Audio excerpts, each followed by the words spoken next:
Several weeks ago, the pastor said he needed a speaker for this morning because there would be a large group away, but I'm glad that there's not a totally large group away. And some of you decided to stay home in the peace and quiet of your living room rather than up in the mountains with the rest of the church. But when I began to think about a topic, it became very real to me that I'm wearing out. My hair has lost its color. My vision requires assistance. I think they call it the glasses. And then to make matters worse, a few weeks ago, my hearing vanished from one side, and even though these look like satellite dishes, they're not receiving any sound signals anymore. We still love you. Thank you, in spite of my many faults. But it reminded me of all of the issues with this life.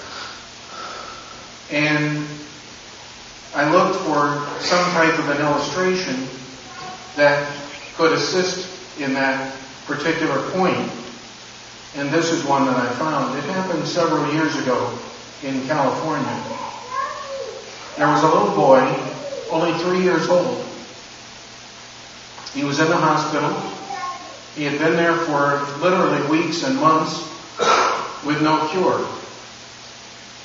Every day he seemed to get worse, and there was nothing that any of the medical staff there could do to assist him with his problem.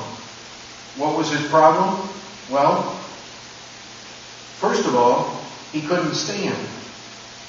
And then within a few days, he didn't have enough strength to lift his arm, even to the point of not being able to raise a fork to his mouth. And for a 3-year-old, that's critical. Then something very strange happened, and his eyes stopped moving. If someone moved their hands back and forth, he just didn't follow them. He just almost seemed to be in a daze. And obviously his family was quite concerned. And all the doctors that were at the hospital couldn't seem to determine what was causing this.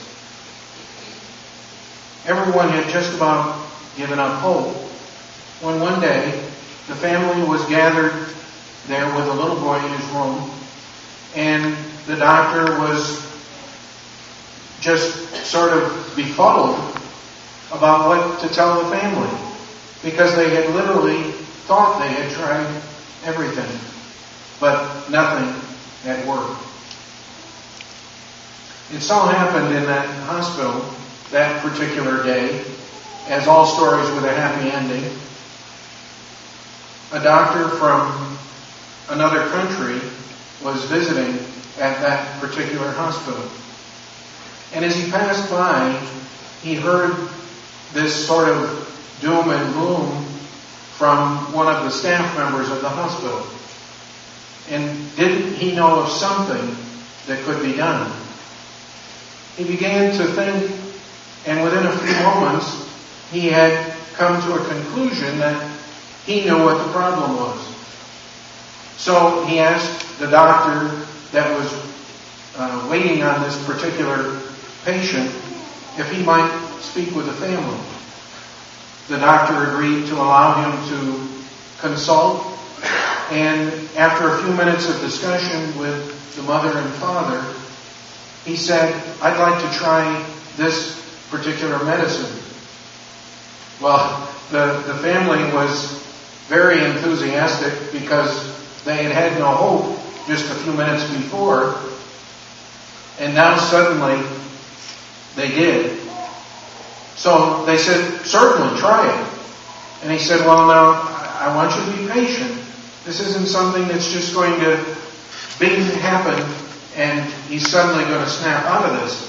he's had this for months, and I realize you've spent thousands of dollars doing research and medications, so, don't expect a miracle. Well, they started an IV, and almost immediately the mother said, "Something's changing." And the doctor said, "Please, this is your imagination. Just be patient.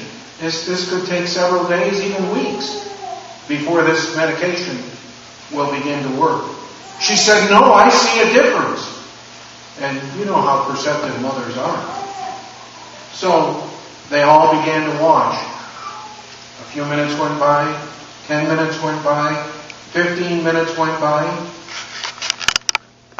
and all during this time,